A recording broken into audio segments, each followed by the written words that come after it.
সমুদ্রের মাঝখানে এক জাহাজ প্রচণ্ড ঝড়ের মধ্যে পড়ে লণ্ডভণ্ড হয়ে গেল। সেই জাহাজের বেঁচে যাওয়া এক যাত্রী ভাসতে ভাসতে এক নির্জন দ্বীপে এসে পৌঁছালো।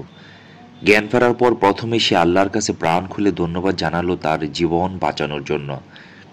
প্রতিদিন সে দ্বীপের তীরে এসে বসে থাকতো যদি কোনো জাহাজ সেদিকে আসে এ আশায়, কিন্তু প্রতিদিনই তাকে হতাশ হয়ে ফিরে আসতে হতো। এরই মধ্যে সে সমুদ্র তীরে তার জন্য একটি ছোট ঘর তৈরি করে ফেলল। সমুদ্রের মাছ ধরে এবং বন থেকে ফলমূল শিকার করে সে বেঁচে থাকলো। এরই মধ্যে সে একদিন খাবারের খোঁজে বনের মধ্যে গেল।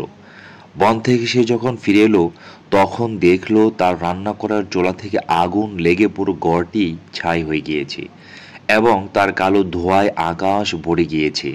লোকটি চিৎকার করে উঠল, হায় আল্লাহ, তুমি আমার ভাগ্যে এটাও রেখেছিলে।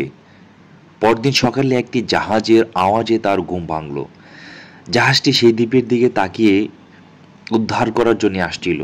সে অবাক হয়ে বলল, তোমরা কিভাবে জানলে যে আমি এখানে আটকা পড়ে আছি? জাহাজের ক্যাপ্টেন জানালো, তোমার জ্বালানো দোয়ার সংকেত দেখে।